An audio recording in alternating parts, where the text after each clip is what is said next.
case you missed it, there's a racial juxtaposition. You see my blackness as a weapon, I see it as ammunition.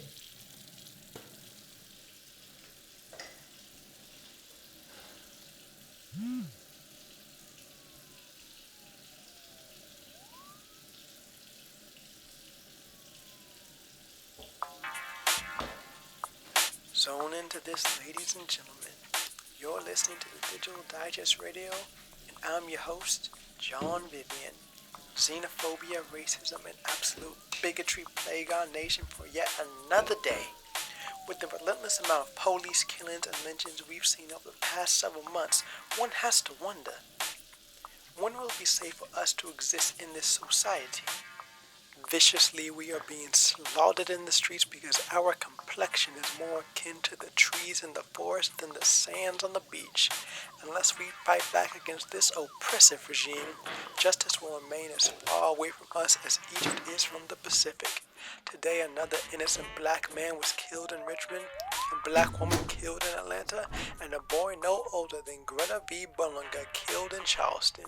Saying their names is no longer enough when the politicians are as silent as the dead. Racism is a plague wrapped around our nation like a robe on a Klansman. Quietly, our government has sat aside as black people are beaten, hung, shot, and killed more times in a day than our president tells the truth. People keep saying that the world is changing, but I challenge them to look at the footprints in the sand, because to me, it looks like 2 steps forward, 1 step back. Our people should not live in fear of having their names turned into a hashtag tomorrow. Nobody should be afraid of the people charged to protect them. My mistake. The blues were never meant to protect the blacks.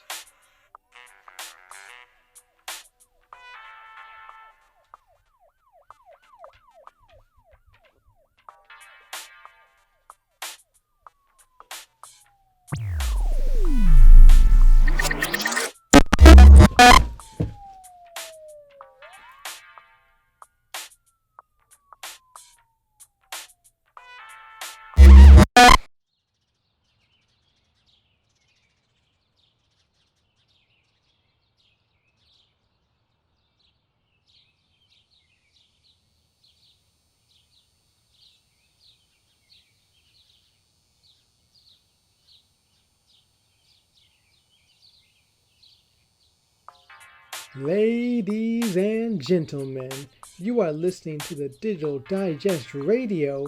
I am your host, John Vivian, and today is another glorious day in the US of A. Kids can feel free to run around outside and soak up as much vitamin D as they can.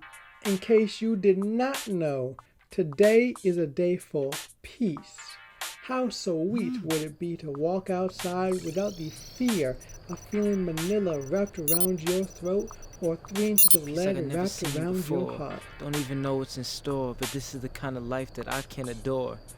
God, our Heavenly Father, says that we are all created equal, whether our skin is darker than the beans in your coffee or whiter than the cream you put it in.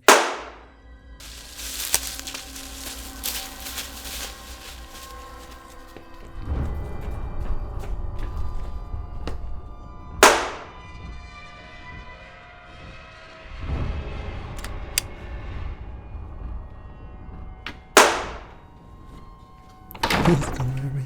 Please don't kill me. Please don't kill me. Please don't kill me. I don't want to die. Wait!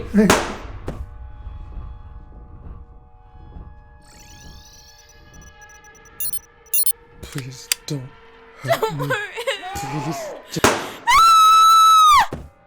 Please stop! Get away from him! Don't hurt him!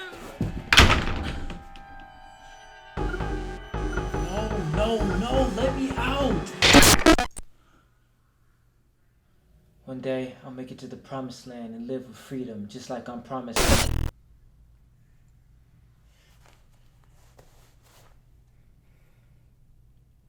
Do not run from that which you cannot escape.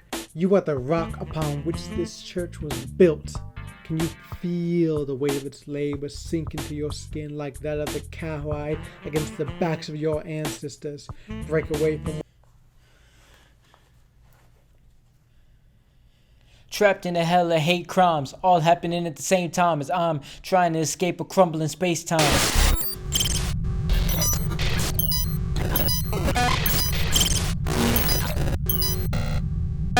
Ours is the struggle of a lifetime, or maybe even many lifetimes.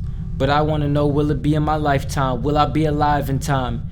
See, I've grown up in a world that only loves chocolate when it's coming in a wrapper, or they come and see a rapper. But when you see our ebony skin in the street, you always think that we a strapper.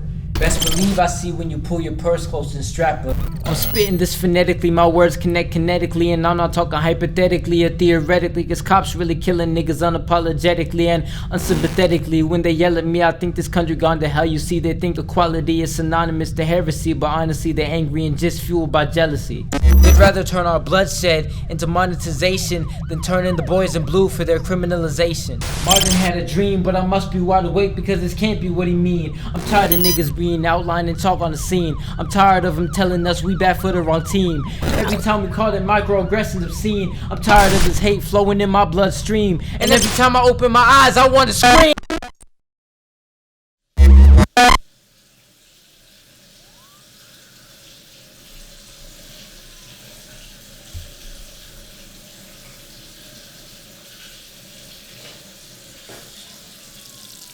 In case you missed it, there's a racial juxtaposition. You see my blackness as a weapon. I see it as